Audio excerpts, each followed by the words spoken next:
When I was in school, there we are. High school, college, grad school, it didn't matter. I hated group projects. Anybody else hate group projects? I think that you can divide humanity into two groups. There's the anti-group project people and the pro-group project people, and I was definitely in the former camp. I was not a fan of group projects. I realize there may be some of you, you're like, I could have gone either way. That means you're one of the group project people, because anti-group project people really cared. We did not want to be in group projects, mostly because, in my experience, I cared a lot more about my grade than other people in my group. And so what that inevitably led to is that I would end up doing not just my work, but often everyone else's work as well, or even if they did their work, I had to correct their work. I was kind of obnoxious that way. And so I wanted to make sure that I got the grade that I wanted, but what that meant was, even though I had done most of the work, maybe all of it, for 4 people or 5 people, or however big the group was, they still got the same grade I did. And I didn't like that. That was not my idea of fair, right? Which is probably why you group project people liked being in group projects. Because there's always some obnoxious person like me that you can mooch off of, right? But I gotta be honest, I was always a little bit jealous of the group project people. Can I just admit that? It's hard for me to say that, but they just seemed a little less stressed about life. They seemed to enjoy being together a little bit more. They seemed to like people more than I did. They just seemed more socially, healthy. And they just didn't seem as anxious. They didn't seem to be bothered near as much as I did. And they certainly didn't work as hard. And so I'm just admitting this in front of all of you that I secretly kind of wish that I was a group project person. I wish that I was wired a little bit more to work and play well with others. But that's just not how God made me. But God has a sense of humor. And what I didn't know when he called me to be a pastor is the church is basically one big group project. That's what this is. Who knew? And really, what this whole campaign, Difference Makers, and this whole series that we've been in, that's what this is all about. That all of us, we work together. Each one of us in our own way, making our own contribution to collectively make a difference. That's what church is. Because as significant and remarkable as your individual contribution might be, it cannot compare to what we can accomplish together. And so that's what I want to talk a little bit about this morning, looking, as we have each week, at the book of Nehemiah. Nehemiah lived about 2,500 years ago. He lived in the mid-5th century BC as a Jewish exile in Persia. And what we know from his personal memoir that we're looking at is that he must have been an incredibly capable and skilled individual. Because while he was a Jew living in Persia, he had risen through the ranks of sort of the Persian official household. And he had become the cupbearer to the king. Now, that might not sound all that impressive to us, but to be the cupbearer, the royal cupbearer, meant that you had to be educated, you had to be gifted, you had to be talented in administration and leadership, because essentially you were over the king's entire household. You were like the king's chief of staff. And so Nehemiah, he was successful, he was accomplished, he was a big deal. And yet, at a turning point in his life, Nehemiah decided to set all of that to the side for a time in order to risk his life, to risk his reputation, to risk his livelihood, in order to go to Jerusalem, the place of his homeland, the capital city of where his family, his generation were from, because he had heard that Jerusalem lay in ruin and that the wall that had been destroyed 150 years before by the Babylonians was still destroyed and burned to the ground. And Nehemiah decided that he would go, if he could, he would go and he would make a difference by rebuilding the wall. And so in Nehemiah chapter 2, we read about how Nehemiah, he arrived in Jerusalem. And he goes in the dead of night and he inspects the wall. He needs to see what he is up against. And he doesn't tell anyone what is happening, and understand that the people there, they know who Nehemiah is. He is an official of the king. He has arrived with an army, and so they know he's there, but they don't know why until he decides to tell them. And so in this one moment, he calls all the people together finally to tell them the plan. And in verse 17, he says this, "You see the trouble we're in. Jerusalem lies in ruins, and its gates have been burned with fire. Come, let us rebuild the wall of Jerusalem, and we will no longer be in disgrace." I also told them about the gracious hand of my God upon me and what the king had said to me. And they replied, "Let us start rebuilding." So they began this good work. Something that I find so interesting about what Nehemiah says here has to do with why he said they should rebuild the wall. Because Nehemiah, he could have said so many things. He could have given so many different reasons. He could have said, we have to rebuild the wall because until the wall is built, we cannot rebuild the city. He could have said, even further, until we have the wall and we can rebuild the city, then we can't have a flourishing society. We can't have a safe place for families. The economy cannot grow. We cannot reestablish the greatness and the beauty of Israel. But he didn't say any of that, all of which would have been true. Instead, he said, we have to rebuild the wall so that we will no longer be in disgrace. Now, I don't know what kind of yard you have. Maybe you have a wall around your yard. I don't know. I have a fence around my backyard. And I have to be honest, it is not the nicest fence. It's a little bit old and dilapidated, kind of run down. There are big pieces of this fence missing where my boys have thrown baseballs through it and just shattered it. And on one side of our yard, there is the fence runs along one side, and it's just covered with English ivy, which I find beautiful. I actually really like the English ivy, but my wife, Carrie, does not like the English ivy, and she has told me many times that we have to get rid of the English ivy, and I've explained to her that if we get rid of the English ivy, that fence will not stay up. That English ivy is the only thing holding that fence up, I promise. That English ivy goes, that fence goes. On the other side of my yard, the fence this spring fell over. The winds were just too strong. And so the fence fell over, but it couldn't fall all the way down because my neighbor's trees were in the way, so it was just leaning kind of at this angle. And then my neighbor took pity on me, and I told him, don't worry, I'm going to get this fixed. And then he came out because he is handier than I am, and he drove a couple of very simple stakes in the ground and propped it back up, which is fine for now. So my fence, it's not great. But I'm not embarrassed by that. In fact, even if my fence had fallen to the ground and shattered into pieces, I wouldn't really care.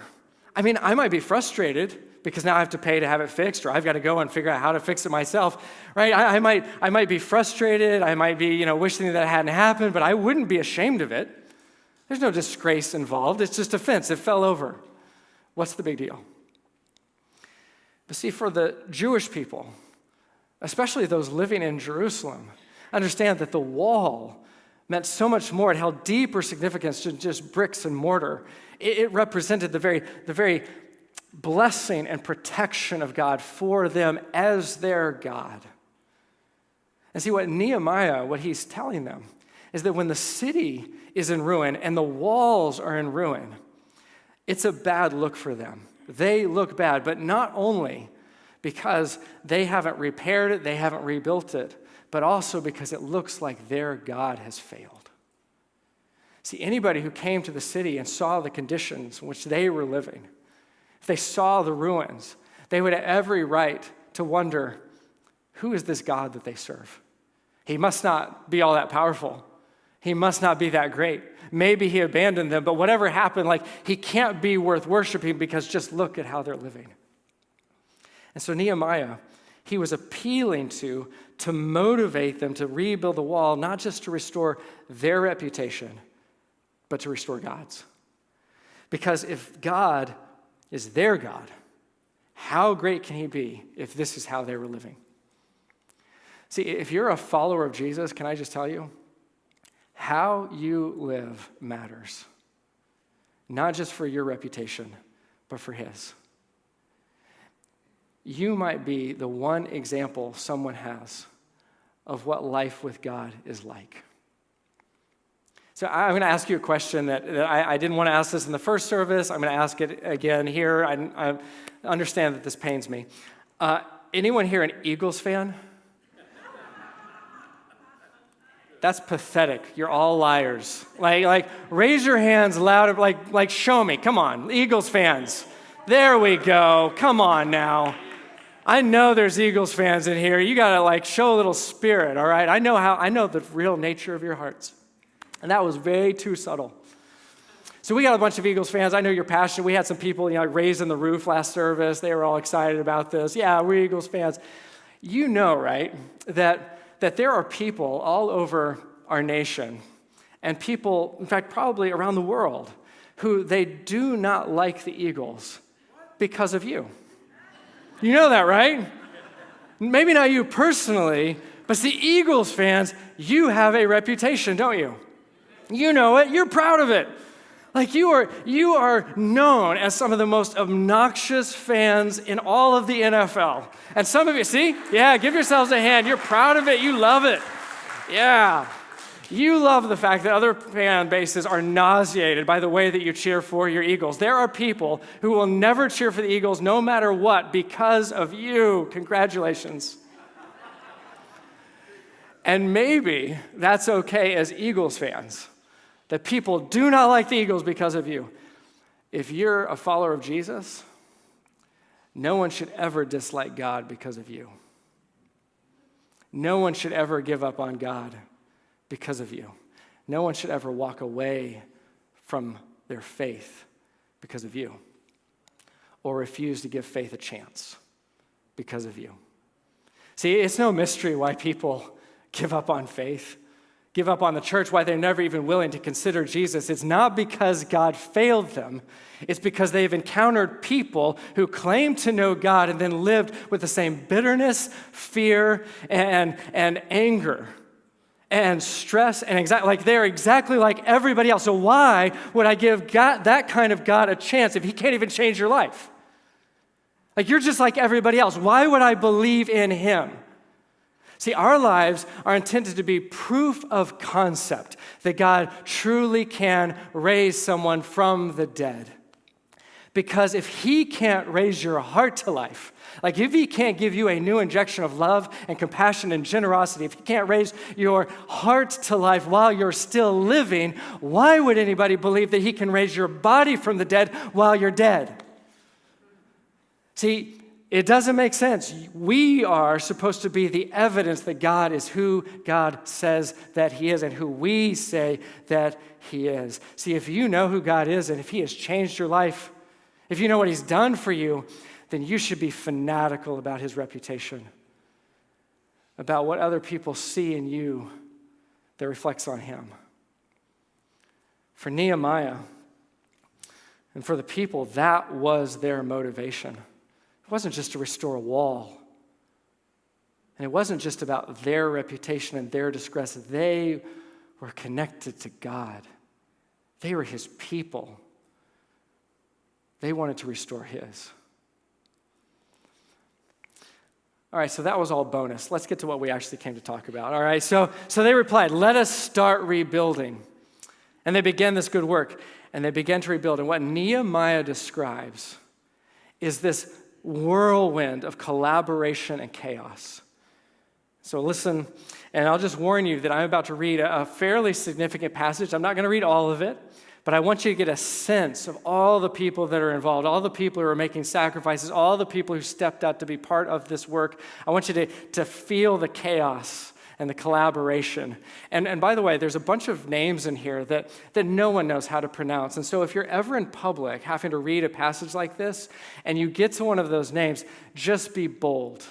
Okay, that's my advice. That's what you're going to hear me do, so enjoy that, and you can laugh at me. All right, so chapter 3, verse 1.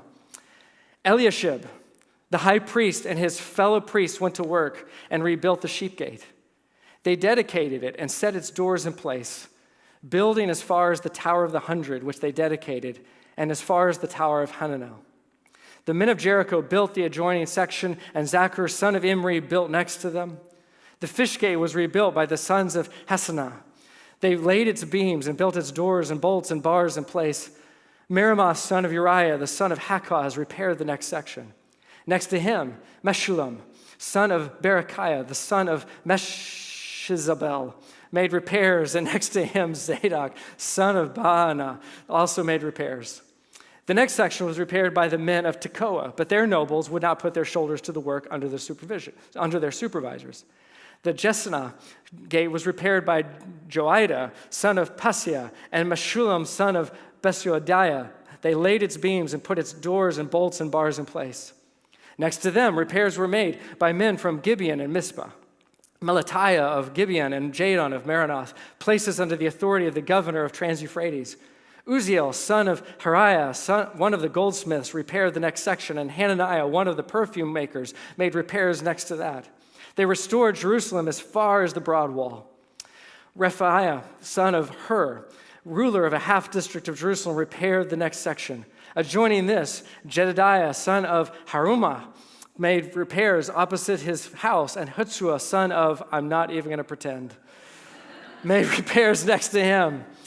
Malchijah, son of Haram, and Hashub, son of Pathah, Moab, repaired another section in the Tower of the Ovens.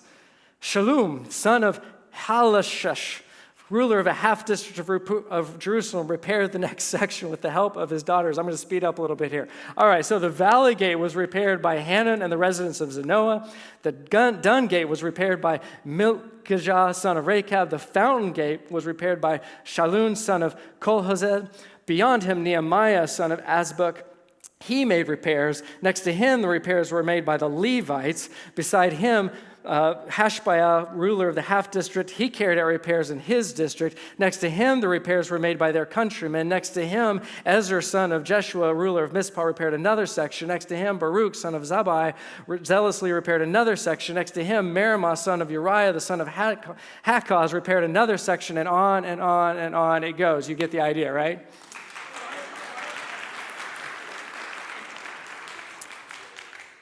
Years of schooling to get to that point, never in group projects. You can't learn that in a group project. It's just not possible. I was reading through these names this week and knowing that I was going to have to preach on this, I was like, what will I do with this? Like, God, what are we doing here? Like, Nehemiah, why did you give us this long and boring list of all these names of people we don't know anything about? Like, these people aren't listed and mentioned really anywhere else in the Bible. I mean, Nehemiah, he could have just summarized. Like, all he had to say was, a whole bunch of us, great people, we got together, we rebuilt the wall, done, 2 verses. I mean, this is a guy, he knows how to summarize. Earlier, he traveled from Susa to Jerusalem, 2-month journey. You know what he said? We went to Jerusalem. That was it. That's all we got. But here, he spells it out. He lists every name, every family, every group, every union. Like, they're all different groups of people all working together, and he's going to let us know every single one. And suddenly it hit me. While these names for us today, they may not mean much of anything, for Nehemiah, he knew all of them. And they were the people who stood up next to him to rebuild a wall. They were the people who showed up, and he didn't want to forget. And he wanted future generations to know that when they could have sat on the side, when they didn't have to do anything, they picked up tools and found materials, and they got up to build the wall, to repair it, and to make a difference. And he wanted people to know. When we lived in Dallas, one of my favorite people at the church was a woman named Taskell. It's a good old-fashioned Texas name, Taskell. And Taskell, she was a force of nature. When I knew her, she was in her 70s up into her early 80s. Last time I saw her, early 80s. Had the energy and the vigor and the passion of a woman half her age. I mean, she was just a whirlwind of activity. And she was one of our superstar volunteers. She was long retired, and so every week she would show up and spend hours. I mean, she was basically a full-time employee, unpaid. Hours in the office, just doing anything and everything that needed to be done. She was incredible. And if you ever so much as suggested that she receive any type of recognition, like if you were ever to thank her publicly, you'd see the angry side of Pascal. She was not about to put up with that. Like if you said, Pascal, we're gonna do this, we want to thank you and let people know. She said, no, don't you dare. And she always said the same thing. Don't you dare rob me of my reward. And what she was referring to, it was what Jesus says. And Jesus, in his most famous sermon, the Sermon on the Mount, he talks about how doing the things that you do, the good works that you do, doing them in secret so that nobody can see. So in Matthew 6, verse 1, he says, be careful not to do your acts of righteousness before men, to be seen by them. If you do, you will have no reward from your Father in heaven. So when you give to the needy, do not announce it with trumpets, as the hypocrites do in the synagogues or on the streets, to be honored by men. I tell you the truth, they have received their reward in full. But when you give to the needy, do not let your left hand know what your right hand is doing, so that your giving may be in secret. Then your Father who sees what is done in secret will reward you. And see, Pascal, she never wanted any recognition because she didn't want to lose her reward. It had to be in secret, which sounds good, except that that's not all that Jesus said. Because earlier in the very same sermon, Jesus says that we should let people know the good things that we do. Earlier, chapter 5, verse 14, he says, you are the light of the world. A city on a hill cannot be hidden. Neither do people light a lamp and put it under a bowl. Instead, they put it on its stand, and it gives light to everyone in the house. In the same way, let your light shine before men, that they may see your good deeds and praise your Father in heaven. See, anytime you try to take Jesus' teaching and you make it into a rule, always and forever for everyone, you're going to miss the point. Because Jesus doesn't operate on the basis of law, he operates on the basis of love. And see, when you put both of these teachings together, it's pretty obvious that Jesus' main concern is with our motive.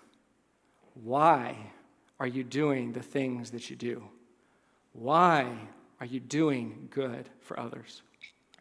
See, you can either serve other people in order to get the recognition for yourself, to feed your ego, or you can serve because you want other people to see how good God is, and you are acting and working on his behalf.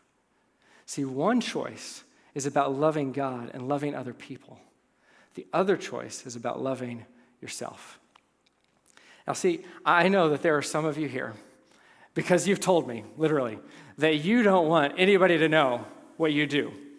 Like if you do something good for anybody, you don't want anybody to know ever. It is a secret that you will take with you to your grave. And I respect that. Because we all have to be self-aware. We got to know our motives. And if deep down, the reason that you serve other people and you're trying to fight this is that deep down in your heart of hearts, you want the recognition. You want people to think highly of you. You want people to think, wow, they're so great. Then listen, you should starve your ego. You shouldn't tell anybody. You should do everything in secret. Don't tell anyone. Don't post it on your Facebook page. Don't make a reel and put it on TikTok or Instagram.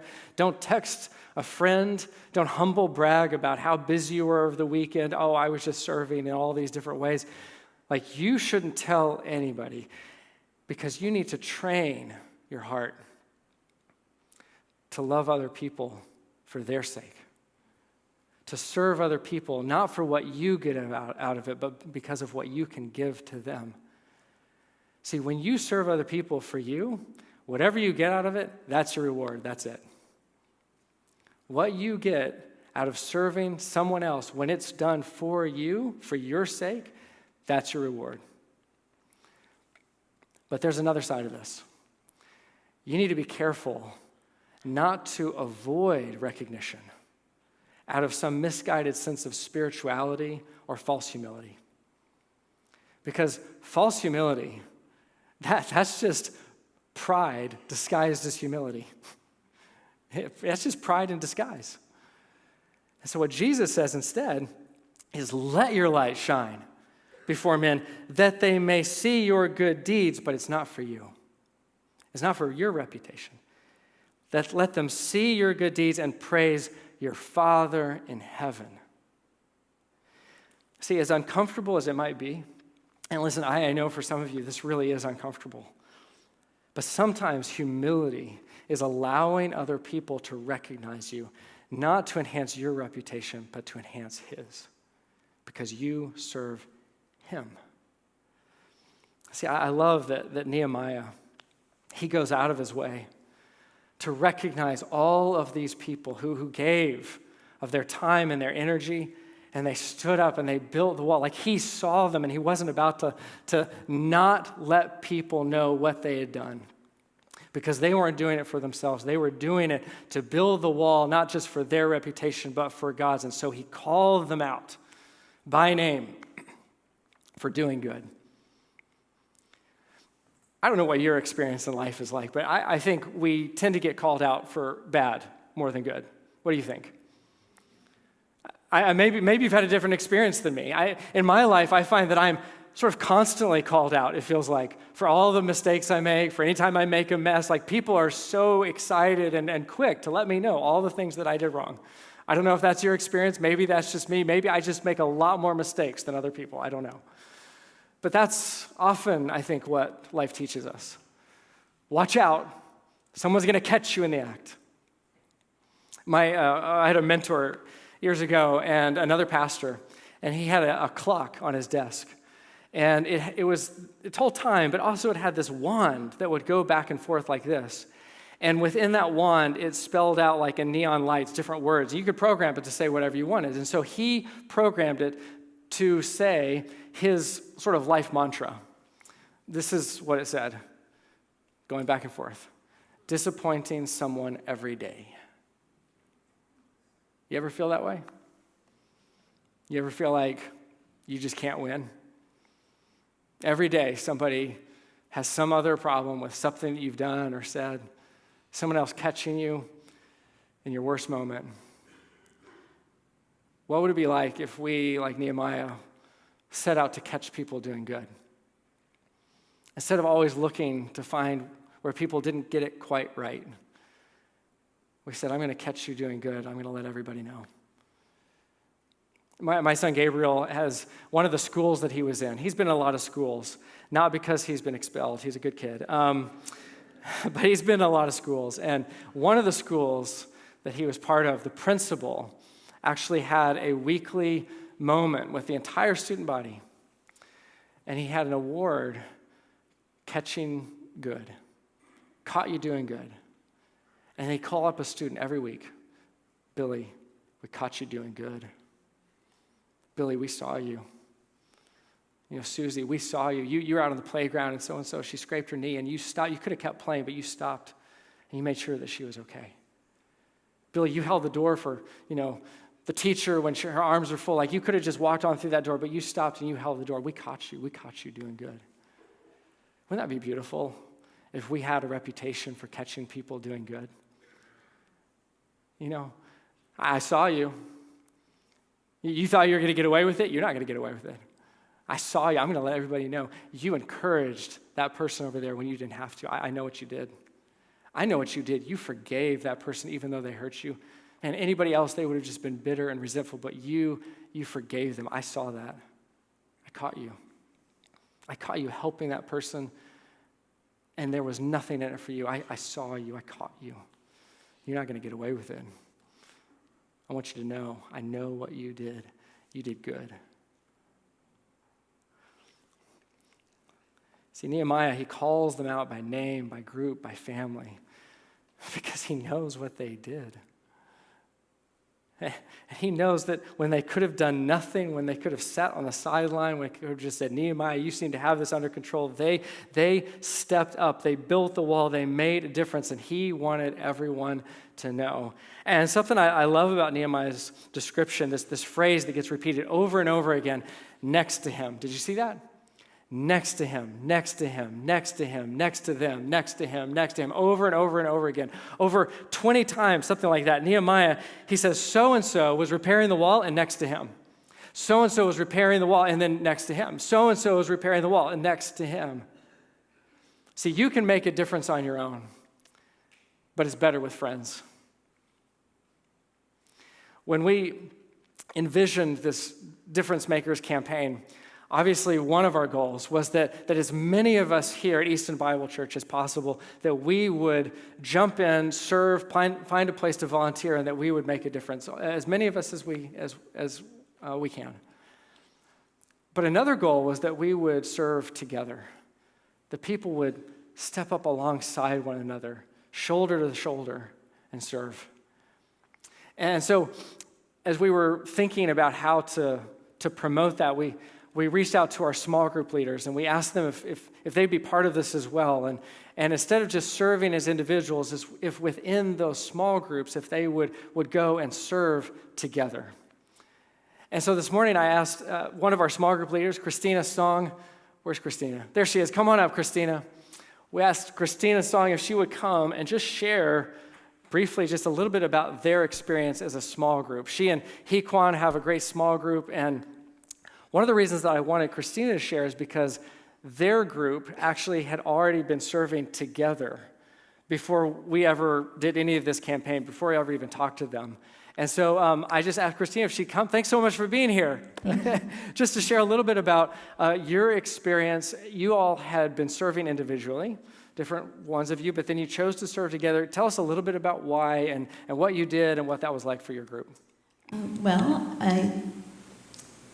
What we had decided to do as a group was to serve a group called Young Lives, which is a ministry to teen moms that meets here at church once a month.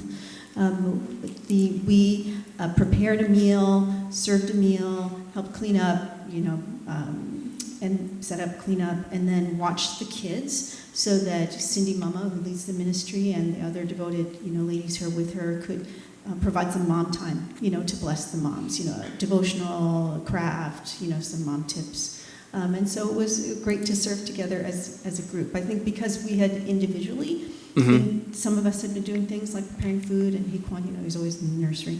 And as we talked about it and our experiences among the group, I think we all together felt as a group that was something we could do together. Yeah. That's great.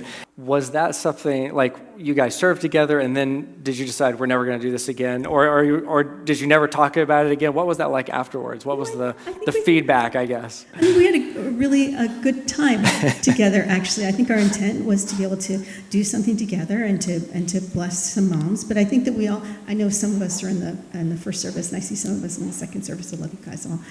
We decided we had a lot of fun together, and it was really a multiplied blessing onto us, I think. Yeah.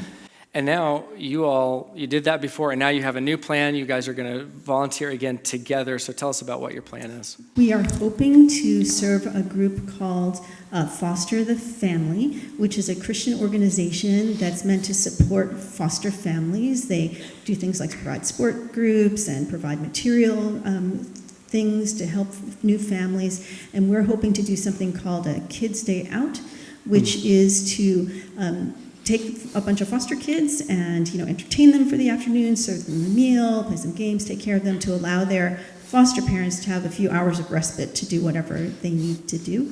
And so I think the hardest part about that, I mentioned in the last service, is finding a time where we all do that. There are logistical challenges when you're trying to all serve together. Right, absolutely. Exactly. Absolutely. That's great. Well, I love what you guys are doing as a group. Thank you so much for volunteering all together. And thanks for taking time out of your morning, because we had to pull her in for both services. So thanks, Christina. Can we just thank Christina for, it's not easy to get up on stage like this and be put on the spot. Church, this is a group project that we're part of. And it's really bigger than just what we're doing as a church. I mean, this is a global effort. You realize that? Like this is a worldwide church movement, right? Believers, churches all over this world, all together, part of sharing the good news, sharing the reality of God and his love for the world with our neighbors and with the communities wherever we are. See, we're part of something that is much bigger than just building a wall, right? I mean, Nehemiah and those people, they built a wall, and guess what? It was destroyed a number of years later. But see, we're part of a movement to bring people into a relationship with God, for them to meet and encounter the very God of the universe who loves them. And when they encounter him, for their lives literally to be changed, their futures to be changed. That's what we get to be part of. And so I guess my two questions for you this morning is this. One, where are you making a contribution? Which part of the wall are you making repairs on? Which part of the wall are you rebuilding? But also, who's next to you? Who are you serving alongside? And maybe you're here and you're a little bit newer to Easton. Maybe you haven't found your niche yet. Maybe you haven't really found who you want to serve with, and maybe you're just getting to know people. Can I just tell you that this may be the best next step for you? Because one of the best ways to get to know other people is to serve alongside them. And so a next step for you could be to use the Difference Makers link on our app and to just pick a place. Take that step of faith, take that bold step and just say, I'm going to go serve, and you're going to get to meet other people. Maybe you know some of them, but you're going to get to know them better. And really, this goes for all of us. Like if you haven't already, find a place to serve. Step up to the wall and then see who's next to you. Get to know them. Some of the most beautiful friendships, some of the strongest friendships that you'll ever experience are when you are serving side by side, shoulder to shoulder with someone else towards the same goal. I think it's so interesting that for most of the people on Nehemiah's list, this is the only time we ever hear about them. We don't know anything about them, just their name on a list. And we don't know what the rest of their lives were like. Take Melatiah of Gibeon, for example. We don't know anything about Melatiah.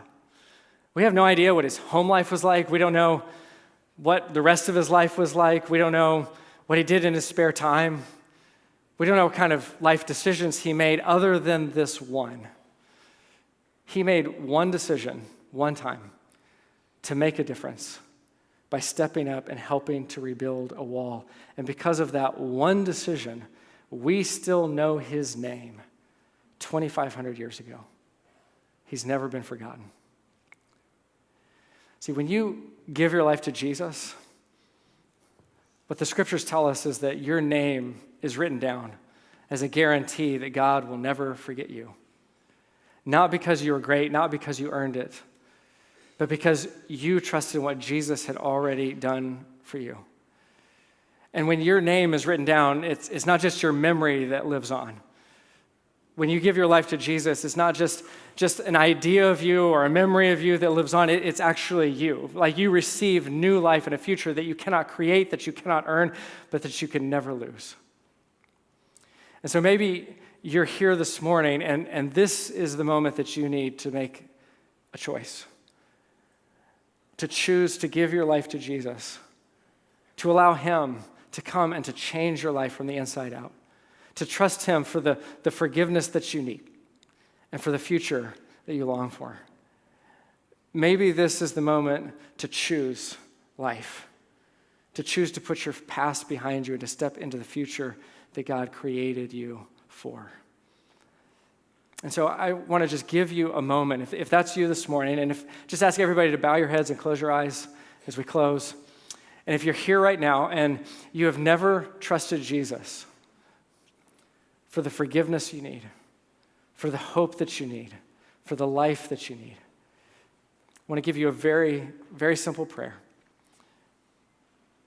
to begin a conversation, but to step into a new relationship with him. It's very simple. Jesus, I give you my life. Jesus, I give you my life. And when you give your life to Jesus, this is a choice to recognize that you cannot create for yourself the future and the life that you need, but you need him. Jesus, I give you my life because he already gave his for you. 2,000 years ago, Jesus came and he sacrificed his life on the cross to pay for your sin, to give you hope for everlasting life. He gave his life for you. And now you can say, Jesus, I give you my life. Jesus, I pray for anyone right now who's made that decision, really for the first time, to hold out their life to you, to say, Jesus, I've come to the end of myself, all that I can do, and instead I'm trusting you for the life that I need. And Lord, for anyone who's prayed that prayer, I ask that they would know your presence, that this is not an emotional or spiritual high. This is about a relationship with you. And this is just the beginning. Father, for all of us, really it all comes down to giving our lives to you. Every day it's a choice. Every day it's a decision. We do it once, but that's not the end. That the greatest difference that we can make in the world is when we surrender ourselves fully to who you've called and created us to be, to serve other people out of love for you, for the sake of your glory, your reputation, and not our own. Lord, help us to be the salt and light that you've called us to be right here in this little neck of the woods in South Jersey. Lord, help us in our neighborhoods, in our communities, in our schools, in our jobs, wherever we are, Lord. Each one of us in our own way to make a difference, knowing that we are part of something much, much greater and bigger. Lord, we love you. Help us to follow you this week. It's in your name we pray. Amen.